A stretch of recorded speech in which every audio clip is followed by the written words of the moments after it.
here. What could go wrong? So the next day, only plastic cups. And everybody was all smiles. The cops, were happy because they didn't have much to do. No fights. The Foreskins played. Astonishing. Absolutely great. And they actually dedicated a song. They had no idea who Eddie Schatz was. They didn't know who he is. But yeah, we heard about this guy, Eddie Schatz, and obviously, people really... So we're dedicating a song to Eddie Schatz. And then later on, they sang a song called ACAB. All cops are bastards. All cops are bastards. And he said, we wrote this song years ago about British cops. We met the cops here in Allentown, and they're great. But this is about British cops, okay? All cops are bastards! All chanting. And the cops, and you go around behind me, the cops, and they have smiles on their faces. They thought this was hilarious. So, after the show, I went to, I was going to go out and have dinner with a friend. So, I go outside, and I'm waiting for them. They're skinheads outside, talking to somebody up on the roof. And they're trying to get, can you go inside and find a friend of us? And she's like, what does he look like? Well, he's got a shaved head and a bomber jacket and sideburns. And I'm like, yeah, that'll narrow it down. That really does. Did he have 2 hands? Yes, he had 2 hands. And fingernails, I mean, come on. And I'm walking out. And there's these two the members of the Allentown local constabulary standing there, and I'm talking with some skinheads I know that I haven't seen in years, and it was just just reminiscing and talking about all kinds of crazy stuff. And this guy who was a hippie in the '60s was talking with us. So the hippie from the '60s is talking with the 21st century skinheads, just asking all these questions and stuff. And then my friend Zach arrives, but I didn't notice. I didn't hear him call me. But the female cop, said, Pedro! And I turned on me, what? And so, and I see Zach. She's like, yeah, I'm just louder than he is. So I walked past, and it was just a great day. Sunday, polar opposite of yesterday. And I turned to the cops, and I goes, what a difference a day makes. We were the only ones who laughed. Nobody else outside of the skinheads got the joke. And but that was Sunday. That day before I walked out to go to dinner with my friend, I met this woman who was girlfriend of Eddie Schatz, and she had tears in her eyes, and she asked me, Pedro, will you do something for Eddie Schatz? Will you do something for Eddie? And I had no idea what she meant. Will you do something for him? I didn't understand what that meant. His wake and his funeral are next week, and that's what she wanted me to do. This was for Eddie Schatz. Will you come? And I said, yes, of course. And I got the information. MySpace, a request for a lift, because I was still in Philly. And I was arriving until Tuesday, and that was the day of the wake. And I really wanted to get on my sweaty, dirty camo shorts and just a decent clothing. So she picks me up. I change 7 minutes. I'm done. Change. Go to the wake. And we go to the funeral parlor, and there's just over 100 people lined up around the place. And saw some friends I hadn't seen in a while. A lot of really quiet skinheads. So really, you see this nice Irish, Catholic family, hanging out, and all these scary looking bald-headed guys, just being really serious, liquid macho going up in the eye. Yes, we call it liquid macho. There's nothing wrong with it. This is the 21st century, all right? So. We line up, and I walk in, and as soon as I turn the corner and walk in, I'm starting to lose it. I'm like, Pedro, relax, So we curve in, and there's this coffin, and it's an open coffin, and I walked past, and I was just stunned, because I knew what Eddie Schatz looked like in the way he behaved and everything else, but that wasn't him. That was not Eddie Schatz. It was just like an empty shell. And I suddenly realized, yeah, he's really gone. He's really gone. It was real now. I wasn't going to wake up soon. It was real.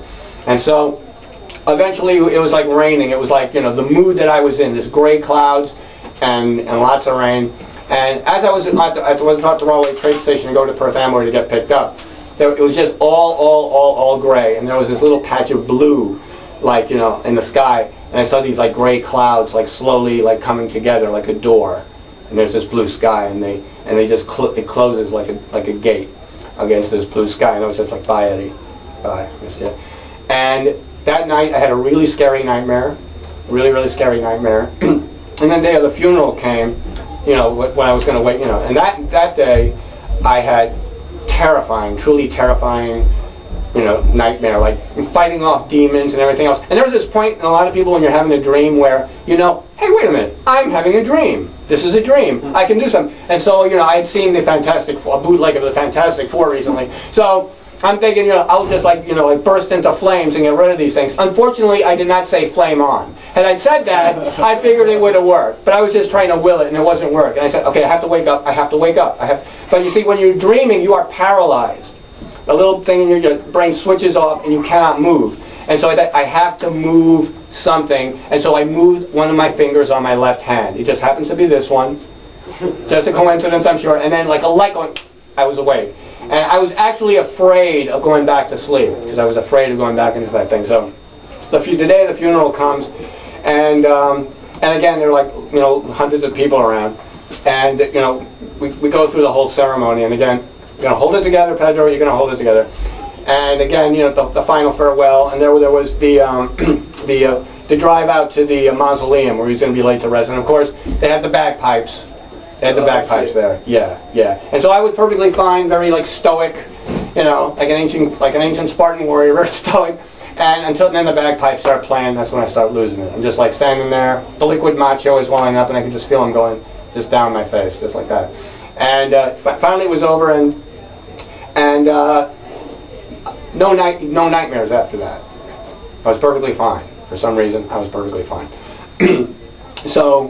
For some reason, because it was complete. And the thing about that I thought back about what his girlfriend said.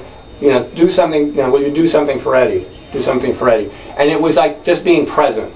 And in the Beatitudes, which evangelical Christians don't seem to quote anymore, they're all obsessed with the Book of Revelations for some reason.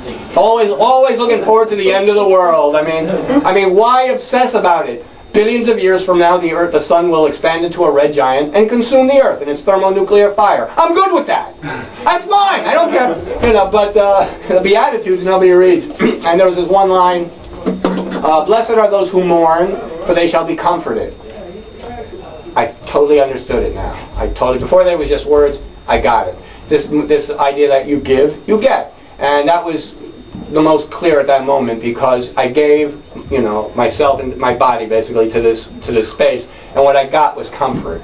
I got was comfort. There was like lots of hugs, lots of words. Somebody had brought this little aquarium of whiskey, and like we were all like taking swigs. He was in my friend. He's a quadriplegic. He's in a wheelchair. He used to be in the Marines, and then he used to skateboard, but now he has like 3 different chairs. One for like day-to-day wear, one for skating. He goes to empty swimming pools and like skates in his wheelchair. People and just drop him in. Awesome. And he has a third floor when he plays rugby, and it has these round steel plates over it like shields. I love this man. So, he was voted MVP, by the way. Anyway, so that was basically what my birthday was the day after his funeral. And I'm sure there are a lot of people who are thinking, gee, Pedro, that's kind of fucked up. Like your friend's funeral was the day before your birthday. Shut up! For me, it's like now I'm never going to forget him, because on my birthday I'm always going to remember Eddie Schatz. But that's just once a year, there are all these lessons that I learned, and that I want to keep, I want to keep remembering. Like, one is that you never know what's going to happen tomorrow. You never know what's going to happen tomorrow. Because at the Oi Fest, I was like really sullen, and a buddy of mine saw me being sullen. He didn't know what the problem was, but I had a beer in my hand, and a band was performing. He grabbed my hand, and he went like this. Yeah, come on, Pedro, right? And a guy like that, yeah. And he said, you only have one chance to be happy in life. And I agreed with that. I do a little rewrite, though. Say, you only have one chance to be happy in life. And that chance starts when you wake up in the morning. And if you can't manage to be happy for even like a minute, you got another shot the next day. Because you have no idea what's going to happen tomorrow. You have no idea. Then, And the long hugs I got, that's basically about like holding on to your friends for as long as you can. And the thing that though will remind me every day about Eddie Schatz is me when I shave. Because I used to have that big old beard, no mustache. Big old beard, no mustache. And the skinheads are like, Pedro, you look like a terrorist. When are you going to shave that shit off? Pedro, you got to shave that shit off. Shave that shit off, Pedro. Shave that shit off. But Eddie Schott said something that like kind of woke me up. Now, I have to go back to ancient Greece, if you don't mind. Because Sparta was in a part of Greece that's referred to as Laconia. And so they were Laconians. And we get the word laconic from that. The laconic is these short little statements that Spartan warriors would make to like cut somebody down or to wake somebody up. And so Eddie Schatz saw me, big beard, no mustache, 5 words. You look like Amish bin Laden.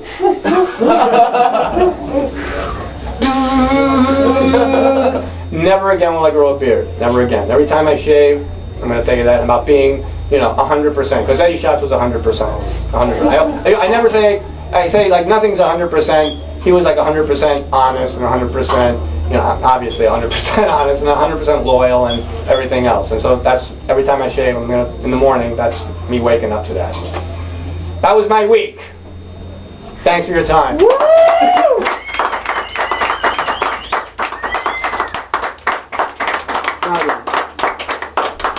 Thanks for the pizza.